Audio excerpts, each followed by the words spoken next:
Yeah, we're even, right? Okay.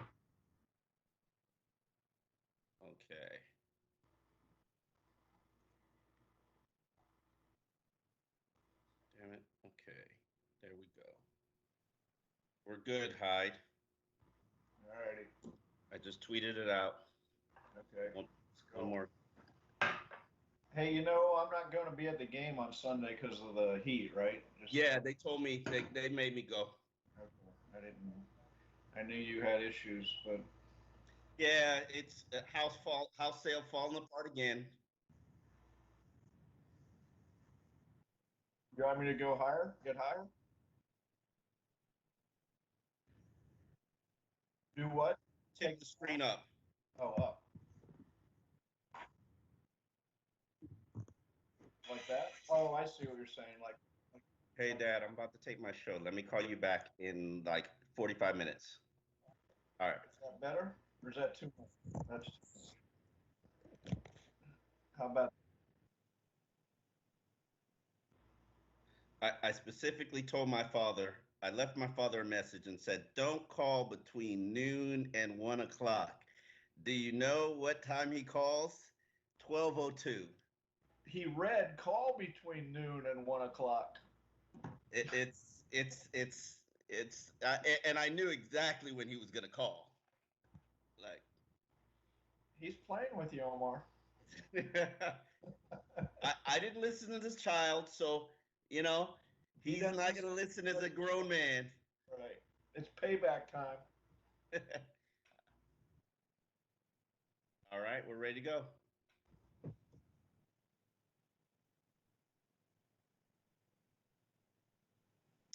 Welcome to Victory Week, Dolphin fans. Dolphins took care of business last Thursday, defeating the Jacksonville Jaguars 31-13 to produce the first win of the season, and they've had plenty of time and rest for what's to come, which is one of the best teams in the NFL. Right now, Miami's feeling good about themselves with the Seattle Seahawks heading to town. I'm Omar Kelly. This is my colleague Dave Hyde, Sentinel columnist, Broward County Hall of Famer, and we are here to bring some perspective to Victory Week, Dave. What do you think we can take away from that first win against the Jacksonville Jaguars? You're going to talk people down when you say bring perspective. Everybody got giddy and went over Jacksonville, right? I mean, you take look. The questions going into it. Ryan Fitzpatrick, he had a great game. I mean, and at 0-3, I was going to say, we're getting close to pulling the plug. We're But going to say, you did say if they lost to Jacksonville, you were ready to pull the plug. I was ready to pull the plug. Yes. Okay. So that's off the table. Okay, 31 points is 31 points, and I mean let's not giddy a win over Jacksonville, but considering they shored up some of the issues, that's what you take. To me, you take it one win. That's what Hold you on, take out. hold on, hold on, hold on. You Over. say short up some of the issues, and I would argue to you that they played an opponent, while even though they do have a victory this season against the Indianapolis Colts, I don't believe that Jacksonville's very good. And yeah, they pressured the quarterback. Yeah, they stopped the run. And these are things that we said we needed to see them do. Yeah, the offense was efficient, converted on third down, scored in the red zone. And those are things that good teams do. But the question is, can they do that against a good opponent? Well, okay. Seattle's 31st or 32nd in the league in defense. Is that a good opponent? I mean, that's the issue. Yes. You got to go out and do it. They did it. Don't take that away. I'm not over celebrating a win against Jacksonville. I get what you're saying, but 1-2 sure looks a lot better than 0-3. Absolutely, certainly does. Let's get to our first question, which comes from Izzy. Will Fitzmagic win the team MVP again this year, Dave? Let me change that question. Is it a good thing if Fitzmagic wins the MVP? I love. Hey, look, everybody loves watching him. He's fun. How can you not enjoy watching Ryan Fitzpatrick play football? The question is, where is that going to take you if he finishes up the season and he's the MVP? Where is that going to take you? And are you saying, hey, if he can play at this level for another 2 or 3 years, we're fine with that? I mean, so could he? Yeah, I mean, if they have a good season, a quarterback, and the way he plays, yes, he could be the MVP. My question is that a good thing? To answer the question, there is nobody else that can be this team's MVP. Ryan Fitzpatrick or Fitzmagic, whichever way you want to call him, and I prefer Fitzmagic, he makes the machinery go. He is the engine to this car, and without him, and no shade on Tua, because I love Tua. Even Ryan Fitzpatrick came out and said on Adam Schefter podcast that he throws a million passes that I can't throw. Even Fitzmagic just gives you the best chance to win on Sunday. And I'm a firm believer that that's who you have to play. Now, yes, the development is being stalled of Tua in some people's eyes. I have no problem with a quarterback watching and learning, especially from somebody as smart and as efficient as Fitzpatrick. Now, will he come back to the pack in terms of throwing interceptions and leading to costly turnovers? Yeah, but until he does that, and as long as his team is in playoff contention, he should be the starting quarterback. And the way this offense is going and this defense looks, I don't see anybody else. There isn't a close number two in terms of top players on this team. Omar, are you happy if they have a 8-8 team that he plays the whole year? Yes, absolutely. Because that to me is the issue. That to me is the issue. I don't want Tua to play this season. Unless it's an absolute breaking case of emergency. You've gone from he has to sit out one calendar year, which would be, November, sometime in the second half of the year, to now you want him to sit out the whole year. I've always said I want him to sit. I believe in slow cooking quarterbacks, Dave. You know this. I believe them sitting, watching, learning, and especially when you've got a guy where you could learn so much from Fitzpatrick. Let's not pretend like he's not the leader of this team. He's the alpha male in the locker room. He's super smart and has helped every player around him get better. Not every quarterback does that. Pretend that he's something he's not, though. He's not. He's never won a playoff game. He's never been in the playoffs. He's led the Jets to a 10-6 record. Something he's not, too. Okay. All right, Omar. John has our next one. Do you think this defense has found out how to get to the quarterback? I don't. Now, part of that is because I fundamentally, and you know this because we've done these shows together, and when Brian Flores was hired, I fundamentally don't believe in this defense. Not the players, the scheme, the concepts, this hybrid 3-4. I'm not a fan. I've never been a fan. Even when the Patriots had it, when they had the number one defense in the world, I said, not a fan. And part of the reason I'm not a fan is because your pressure concepts are, let's surprise the line. Let's create confusion. It's not one man beat another man. Yes, guys can beat people but it's all scheme driven. Everybody eats off everybody. And I personally just don't like it. I fundamentally don't like it. So guys like Kyle Van Noy, he's got to blitz running backs in order to create pressure. Andrew Van Ginkel, he's got to stunt to death. But Emmanuel Ogbah and Shaq Lawson, they've got to beat guys one-on-one, and I just don't see that happening enough. See, I agree with you on that, Omar, that until we see one or two of these defensive linemen win their battle and sack quarterback with some, pressure and sack with some regularity. Some kind of consistency. They're not pressuring the quarterback. And now, I will disagree somewhat. You go back to the Pittsburgh great defense with Dick LeBeau, the zone blitz, all that. The scheme is involved in all of it. The Philadelphia, when they won the Super Bowl, San Francisco, when they went to the Super Bowl last year, it was mainly one-on-one talent driven. But you can win with scheme. But you got to have some really good talent in that scheme. I think that's where I would agree. That would be nice. That would be nice. Right. Our next question is from a nice guy. Why do you think Preston Williams isn't getting the production many thought he would based on the training camp he had? See, a nice guy, he doesn't have to taptoe around it. I'm the guy who thought Preston was going to have a dynamic season based on the fact he was tearing up Byron Jones in Calling practice. you out, Omar. He's calling you out.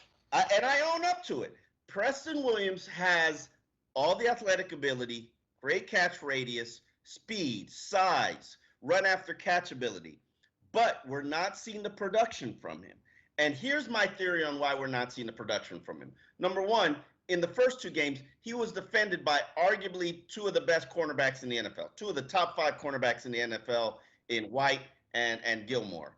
But last week, 1 touchdown, 2 catches against average secondary. I don't understand what's going on. And yes, there a lot of attention is being paid to Preston, but the Dolphins aren't working hard enough to get him more involved, I guess, unless it's the red zone. For me, this is just me. I would play Preston Williams in the slot. And it's an out-of-the-box concept, but I think it's going to be a position that's a lot easier for him to play and a lot easier for him to get open, catch the ball, and make plays after the catch. And you could put Jakeem Grant over there as the split of the flanker and have him stretch the field, run deep, get guys open. You could help put Mike Gesicki out there from time to time. I want the ball in my most talented players' hands. And for me, offensively, the most talented player on this team is Preston Williams. Whoa. Even more productive than a healthy Devontae Parker? Here's when you're drawing up the schemes, here's the problem. You got 2 similar guys. Very true. That's ultimately a question. And how do you get both those guys when they? That's not a bad thing. That's not a bad thing when they can do everything. Those 2 guys can do it. But it calls for a different type of thinking. You got to think out of the box a little. You don't have that speedy slot guy. So maybe you do have a big slot guy. Maybe you have 2 receivers on opposite sides. But ultimately, you're not. They're the same guy, though. Yeah, they are. They are. But I don't see anything wrong with having the same guy. They can run 15-yard outs, slants, comebacks. They can run a 9 – I mean, their route tree, they can run digs. They can run just about everything on their route tree. I think the issue is they don't have a guy who can stretch the field and to me and open things up for everybody. But and to me, that's ultimately, I guess, what I'm saying, that you usually have a variety of skills to attack a defense in different ways that would get all of them open on certain plays. A stretch the field, if you have a speed guy, that will get a guy running underneath routes open. I mean, but when you have 2 guys running similar routes and similar skill set, really, it changes what you can do. And I think they're struggling a little bit with how to get both of them involved at the same time. And to be fair, Preston Williams dropped a couple of big passes. Chris wants to know, project the season stats for Mike Gesicki, and do you think we have a top 10 caliber offense? I don't think you have top 10 caliber offense because I don't think there's top 10 caliber playmakers on it. Okay, I look around at Gesicki has shown he can make some big plays. Devontae Parker at times make big plays. You don't have a running game that's going to make big plays that I've seen. You know, it's just not happening. Is it the running backs? Is it the line? Through 3 games, that's something that going to have to develop. But when I think of NFL big-time playmakers, I don't see much of it on the offense. That's a good point. I think to me, and you know my viewpoints on line play and trench play, to me it all starts with the offensive line. If you want a top 10 caliber offense, you got to start paving the way for a running game, an efficient, effective running game. A running game where when you get a lead, they can close out the games. See, in Jacksonville game, that's one of the issues that I had. They had a lead, and they really couldn't – the offense sputtered. And it sputtered because the run game couldn't finish the job out. You've got to be able to start to open up running lanes to get more than 3.8 yards per carry. And what people don't realize is Miami's 3.8 yards per carry, that's assisted by scrambling from Ryan Fitzpatrick and scrambling from Jakeem Grant. Without them, they're averaging like 3.1 yards per carry, and that's just not good enough. Yeah, I agree completely that you know, I don't know if you missed on the 2 free agent running backs or they aren't what you thought they were or or what, but the way to win in the NFL now is you throw yourself to a lead and then you run the ball and a very balanced attack to keep the lead. And the Dolphins haven't shown an ability. And I'm with you on the Jacksonville game. That was a game you could have just pounded it out and run down the clock, and they really didn't do that much because they can't. And I don't think, at least through the third week, they can't. This is going to be a very interesting segment from this standpoint. This is the first time in X's and Omar's history that a segment has ever been inspired by a question that somebody asked on Twitter. This week, a gentleman named Greg Larson asked this question for the show, and it just hit home for me, Dave.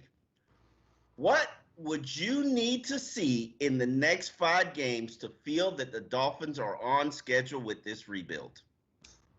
Well, first of all, history. How long is X's and Omar's? How old is this show? I came. I think it's 7 years old. I'm not 100% sure. We're stepping out of the lunar module here with a new question. Okay, what do you need to see in the next 5 games? Well, some of that's opponent based because they play. San Francisco's very good but crippled. Then Denver. And you start with Seattle. Worst defense in the league. We can talk about them 3-0. We can talk about offense. We will, but there are some huge gaping weaknesses on these teams coming up. And can you take advantage of those weaknesses? Can you, this offense, score match points with Seattle? Because you got a defense that will allow you to do it if you can. Now, the other thing, let's face it, the defense to me, I thought they put a lot of money in the defense. It's going to have to start winning games, okay? And we can talk about young players' production because they're built by the draft and all that. And I want to see Tua, Omar. I want to see him before the year's over. And I want to see him before the year's over if they're not in playoff contention. Here's an important question that addresses this question, because we talked about the opponents: Seattle, 49ers, Denver, LA Chargers. The first 2 opponents in Seattle and the 49ers, they're injury decimated.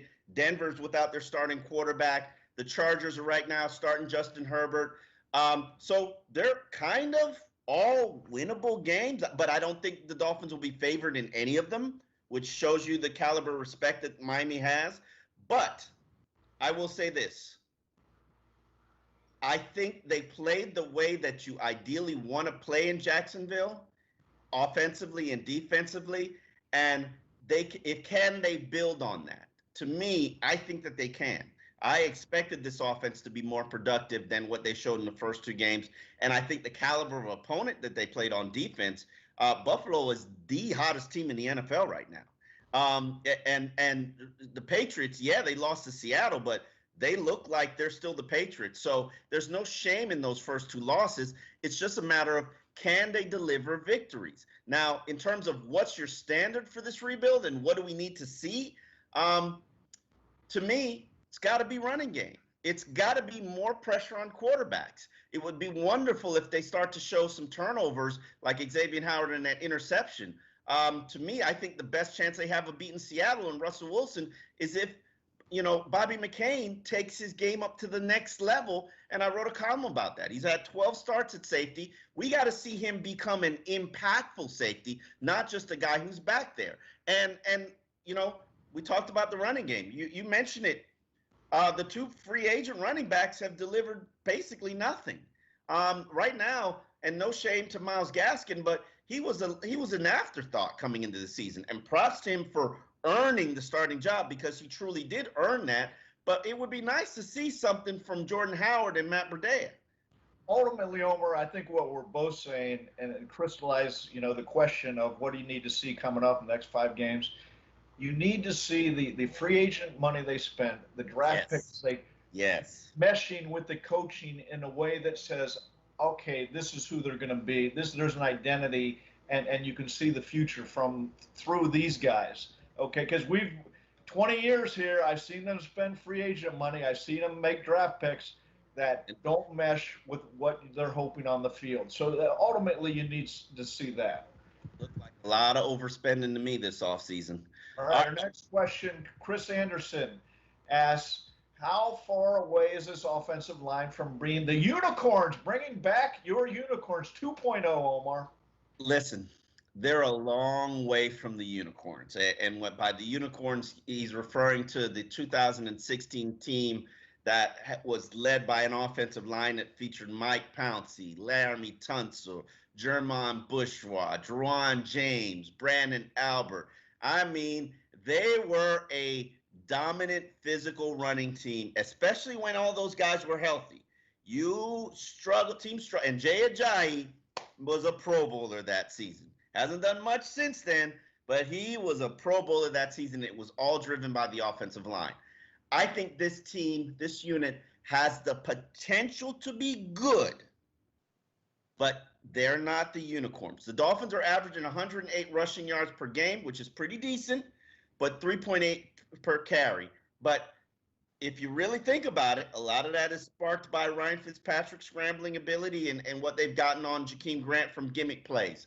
But to contrast that, the 2016 Dolphins offensive line, the Unicorns, they allowed 114, they gained 114 rushing yards per game, but scored 14 touchdowns. They also allowed 30 sacks all season. So if the Dolphins get to that metric right there and deliver that kind of success, I can promise you they'll probably be playoff caliber team. Let's look at what we have seen, though. Austin Jackson is playing well for a rookie left tackle, stepping in with no preseason, very limited offseason. He's played well. You haven't sat there and said, boy, he looks exposed at left tackle. That is a good sign. Okay. He hasn't faced the Cam Wake type rusher, though. He hasn't faced an elite pass rusher yet. Well, through 3 weeks, he's faced what he's faced. He's done what he's had to do, okay? You're right. He hasn't faced elite. He's faced NFL caliber competition for the first time. Hey, man, I'm just saying, let's crown him when he faces. Let's put the crown on him when he gets to an elite guy and he does what he does. The crown on him, Omar. I'm saying through 3 games, he hasn't been exposed. That's all. If that's a crown, of course you need to see more, but through 3 games, he's fine. He's showing some hope there. And I'd say for Solomon Kinley, through 3 games, you're seeing some hope. Do things need to improve? Of course. But who didn't know that coming into some weird offseason when you're starting rookie offensive linemen? I will admit they are both doing a lot better than I expected. And the offensive line, they're doing pretty decently. Now, you know my standards for the offensive line. I need good. I need good, if not great. They haven't gotten there yet. I'm a patient man. I could wait till the half season to see them develop. You expect good when you're starting 5 new guys have never worked together on the offensive line. Did you expect good? I got standards, Dave. I got standards.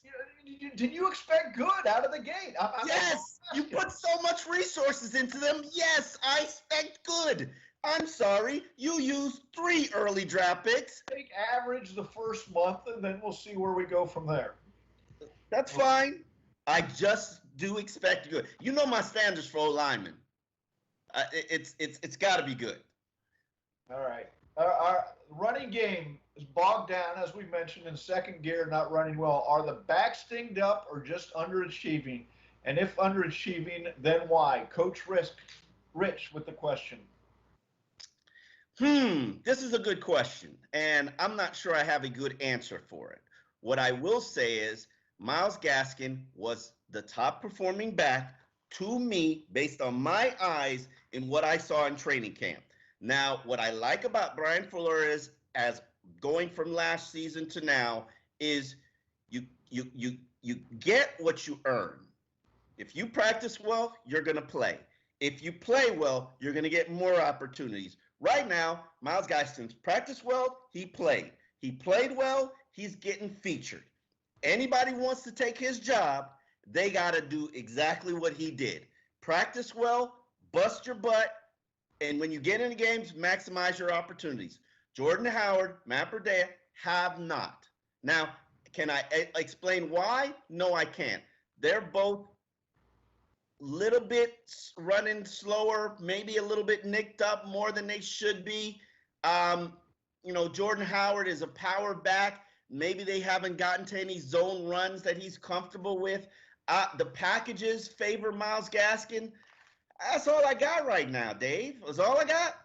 What I got is I'm not seeing playmakers, okay? And I mentioned that earlier on this offense. There's just not enough firepower if you're talking, doing something surprising this year, okay? And yes, look, I'm going to say this again. I love Ryan Fitzpatrick. I love to watch him, but after 16 years, he's only going to take a team so far, okay?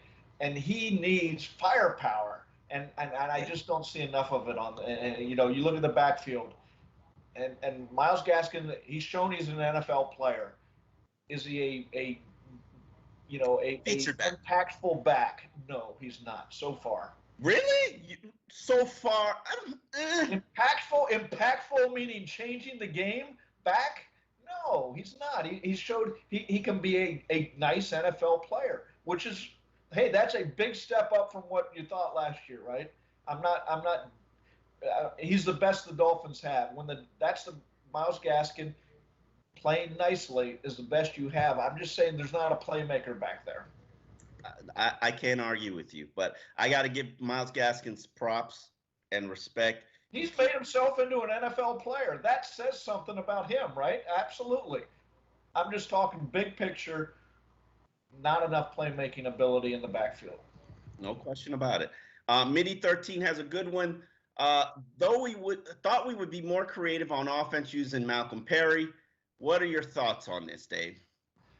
Well, Chan Gailey was asked about that this week, and he said learning. He doesn't know when they're going to get in there, but I think at some point, and this to me gets back to no off season, no preseason, and a guy who I'm not saying he's be trickeration like Jakeem Grant, but there's a role for him. Okay, it's called a gimmick, Dave.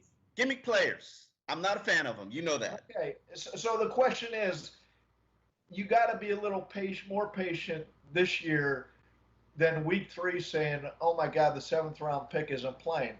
Okay, let's watch him develop maybe over the course of this season and the next season and see what they got. Yeah. Hey, here's my point on Malcolm Perry and also Lynn Bowden Jr., who is a very talented player coming out of Kentucky. Unfortunately, we have not been allowed to talk to Lynn Bowden Jr. since he's been here for an entire month, Dave. But let's fast forward here and not get to my media gripes.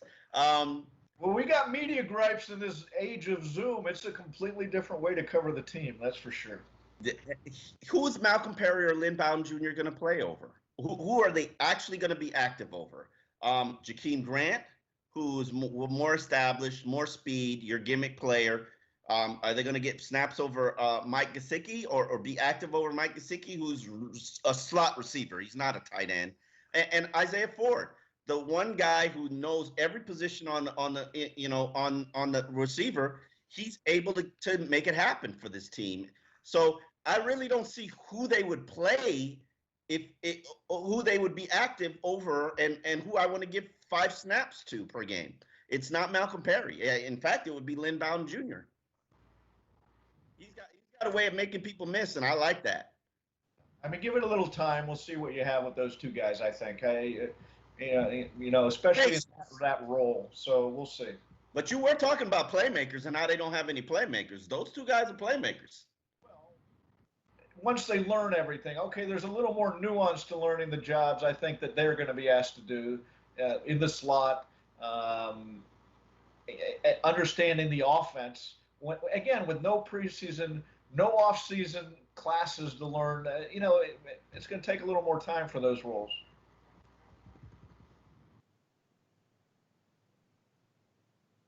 Okay, there's 7 undefeated teams in the NFL heading into Week 4, and the Seattle Seahawks just so happen to be one of those teams, courtesy of wins over Atlanta, New England, and Dallas. In each of those victories, Pete Carroll's team has scored 35 points. This is a high-flying offense led by Russell Wilson. How do you see Miami keeping pace with Seattle, Omar? It's got to be a ball control type of game. You got to run the football or convert on third downs in order to keep time of possession. Because if you're even, you're losing. This is going to have to also be a game where you have to deliver some turnovers from Xavier Howard and Byron Jones if he plays, or Bobby McCain, Eric Rowe on Greg Olson. You're going to have to deliver some turnovers, and you're going to have to protect the ball. So time of possession, deliver turnovers, protect the football, run the ball. Those are really, to me, the keys to pulling out a victory over the Seahawks, who are injury riddled. Seattle's defense is going to give you that chance. Ranked 32nd, as I've mentioned, they gave up 497.3 yards a game. That's 30 more yards than the next closest team, okay? So, and basically they've given up 430 yards a game through the air. You don't give any credence to the caliber opponent that they faced in their first 3 games? Atlanta? Yes. But what I'm saying, look, it's not a great defense, okay? No matter who they're facing, you give up, you're sitting at the bottom after 3 games. You haven't played a good game on defense, right? That's fair. So to me, all that, the running, I get first downs are going to matter. The heat's going to matter. Fourth quarter should be this is, again, there's two home field advantages in the COVID era. I've said this before. Denver's one with the high altitude, and South Florida and Hard Rock Stadium's the next with the heat. And you're coming from Seattle across the country from the cool. It should matter in the fourth quarter. All right, let's get to a very interesting topic that Dave Hyde wrote in one of his blogs. I felt it should have been a column because it pissed me off, and that's congratulations, Dave. You evoked emotion out of me. To piss you off, Omar. What'd you say? And my goal is not to piss you off. Yeah, but it's a good reaction. I was angered because the column featured all of the quarterback opportunities missed, and it led with some decent names. But I felt that Russell Wilson was way too low on the list of Dolphins misses. Okay, well, here was the thinking, okay? In the last, 12 years, basically, I went back. Well, no, I went back to the Drew Brees draft, where Tom Bratz pounded the table for Dave Wannstedt to take him. We'll never get a chance like this again. And they took the cornerback from Wisconsin. Jamar Fletcher, who sucked. So for the last 2 decades, Russell Wilson was one of them, the big Dolphin misses. And I think you're looking at it, Omar. You're disappointed that Russell Wilson wasn't number 1 or 2 based on talent alone. He wasn't even in your top 5, Dave. But I think he was 5th, but maybe 6th. But if it was talent alone, I'd agree with you. But I handicapped it. Saying, if we're, Dolphin misses. Everybody missed on Russell Wilson. Okay, that's fair. When you had the number 1 pick overall, and you're deciding between Jake Long or Matt Ryan, and which one would have changed the franchise more? See, to me, that's a bigger miss than Russell Wilson going 75th overall, where every team had almost 3 choice chances at him and skipped over him. Okay, so if we're going on talent, look, I love Russell. I pounded. You remember that draft, Omar? I am your witness. Table for the Dolphins. You pounded the table for the Dolphins to take Russell Wilson, and they ignored you, Dave. I watched every Wisconsin game that year. I was paying tuition, not mine. And so I was fascinated, and I saw a terribly coached Wisconsin team. Burt Malema was the coach. And for 3 quarters, it would be ground and pound, and they'd get behind a lot of times. And then they'd hand the ball to Russell Wilson and say, you go win it, Russell Wilson. And he did. He was so good that I could not believe. And even I bought into some, well, maybe it's his height. Maybe he's too small. Oh, yeah. But, look, he is – and Bill Belichick, I think, rightfully changed the conversation recently on Wilson. If he's not the best player in the league – you take Patrick Mahomes, that's an argument. You can go one way or the other. I'd probably take Mahomes right now, but over the course of 7 years, I mean, now, Russell Wilson's right up there. Yeah, Russell Wilson's, to me, probably the 3rd best quarterback in the league. I still rock with Aaron Rodgers. But And I am a witness to Dave Hyde pounding the table for Russell Wilson. Dolphins ignored him. But I also contributed to that. Went to the Senior Bowl, sizing him up. I had just sat in the Senior Bowl stands with Pat White, and Pat was telling me about his failures in the NFL and why he couldn't succeed in the NFL. He couldn't look over the offensive line.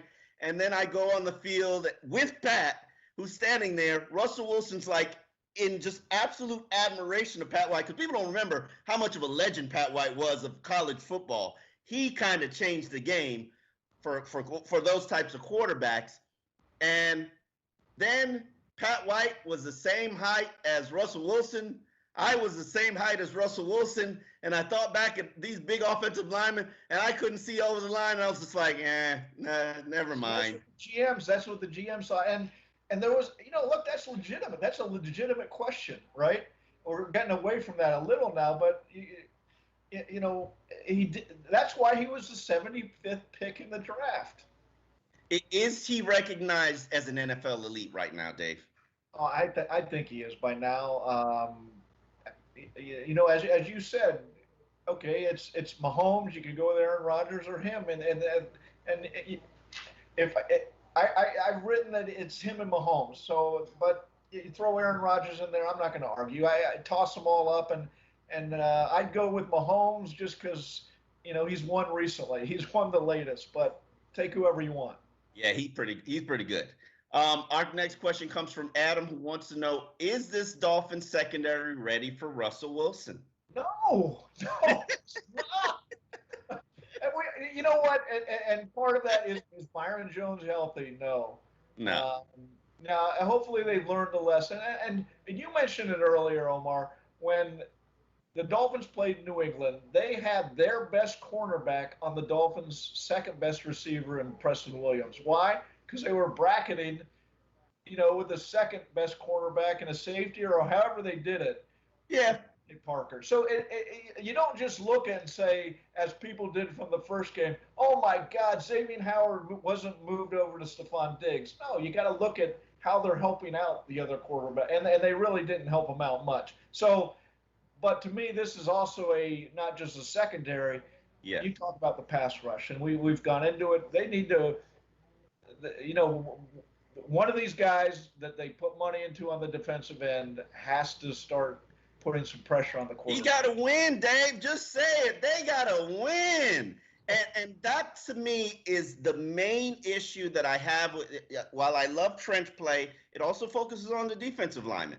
And I would guesstimate that the Dolphins' defensive ends and defensive tackles might win 30% of their snaps.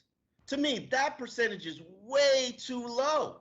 And if you can't win 45% of your snaps in the NFL, I'm not talking about stalemate, just win, you don't belong on the field as a starter. And across the line, that's what you're getting from them. And they got to deliver more. Also, Tyler Lockett, nice slot receiver.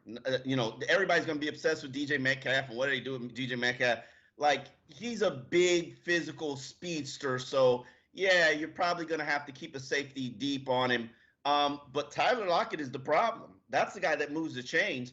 And I'm not comfortable with what I've seen from the nickel cornerback position from Miami. I mean, we've had now open auditions for nickel cornerback, and it's based on whoever performs the best. And Noah's really working on the boundary because Byron Jones is injured. But ultimately, their best spot is going to be covered by Miami's weakest spot. And I hate that matchup. Yeah, I'm still not comfortable with Bobby McCain moving back to safety. And I get why they did and all that, but he was a difference maker at slot. And so, whenever I hear questions on the slot, I'm always, Bobby McCain back there. But they moved on. Okay, Mr. Banker wants to know, would the Dolphins defense be in a better situation? Minkah Fitzpatrick. Bobby looks like laid it up for you, Dave. I can't even get it out, Omar. I can't even. This is a question that hits Dave in his soft spot because All last year, Dave stewed over the fact that Minkah got traded away. Why did you trade Minkah away? You didn't have to trade him away. Dan Marino asked for a trade. You didn't trade him then. Why would you trade a good player just because he wants to be traded? Let me paraphrase Dave Hyde. You delivered it better than I did last year. Like, Minkah should be here. Like, and you make a very valid point. He's all pro, Omar, all pro in his second year. Yes, you make a very valid point, and I always said to you, and you never believed me, it was really about Tua. You couldn't piss off Minkah because then it would turn off Tua. You didn't care about none of that stuff. But in hindsight, should Minkah be playing free safety and Bobby be the nickel cornerback? Yes. Dave was right. Everybody was wrong, including Brian Flores. All right, our final question comes from Derek. What position group has been the biggest surprise to you? I'm picking the O-line. What a pleasant surprise. You going with the O-line pick, Dave? No, that's what Derek, I believe, said. What are you picking? I'd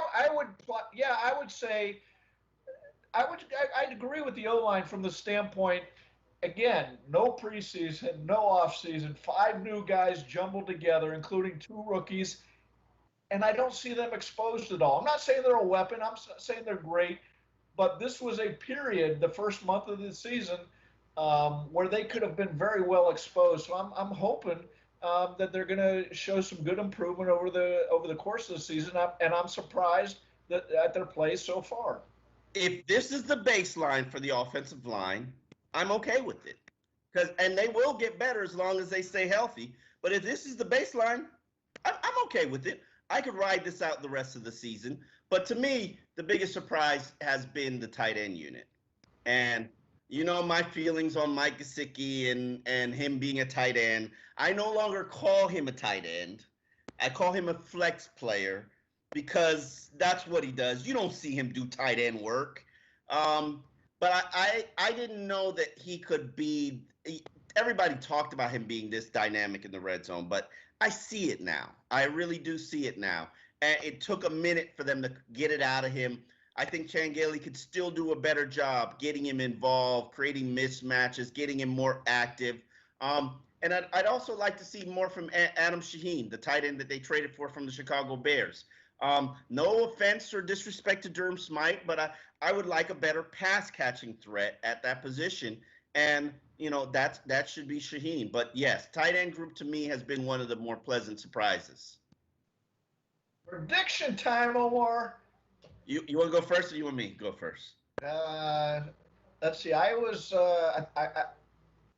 right for the first time last week, so I'll go. I'm 1-2, I believe, this year. So I'm going in a high-scoring 31-27 game with Seattle. I just think there's too much offense, too much Russell Wilson ultimately. Yeah, I'm actually going with you. I think that the fact that Seattle hasn't scored less than 35 points this season against pretty decent defenses, I have to think that they're going to put up 30 points. I'm going with 30-24 Seattle. I just think, and I've always said this, I think Seattle was my pick to be in the Super Bowl.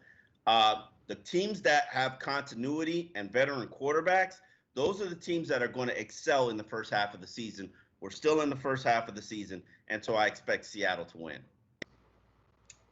Well, we're in agreement there, Omar. Who you got in the Heat series, though, Omar? I was just about to ask you that. You know, I hate to be a downer, but I got the Lakers in 7. I just too much again star power. I'm framing it this way: it's an upset if the Heat win. If they beat LeBron and Anthony Davis, let's frame it properly. It is a great upset. I'm not saying it can't happen, but I'm picking Lakers and 7. I think this is the series that LeBron James needs to cement his status as the dominant player of this era and the only person that you can have in the argument of who's better, MJ or LeBron. So I think the Lakers will win this series. I got it in 6. I just don't see, one, who stops LeBron James? Is it Jimmy Butler? Like, who? Like, nobody's stopping LeBron James.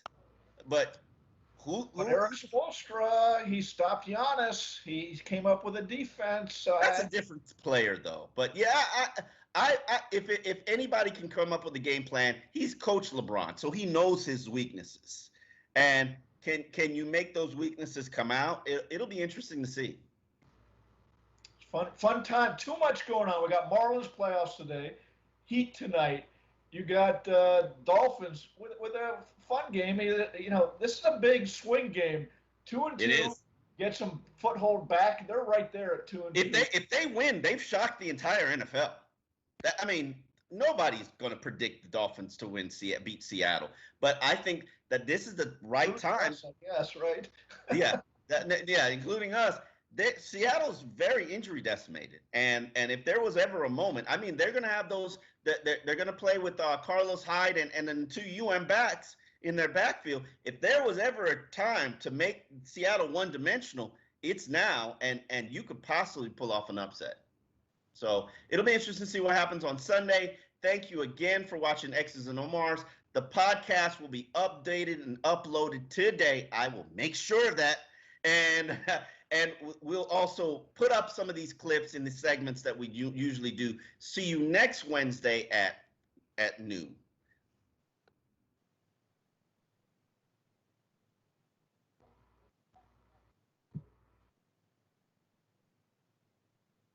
Okay, yeah. Sean, when do you want to tape that thing?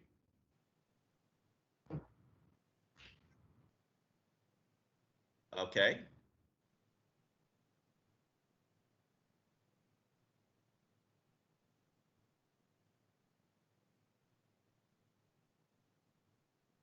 Okay, let me give you segment titles. What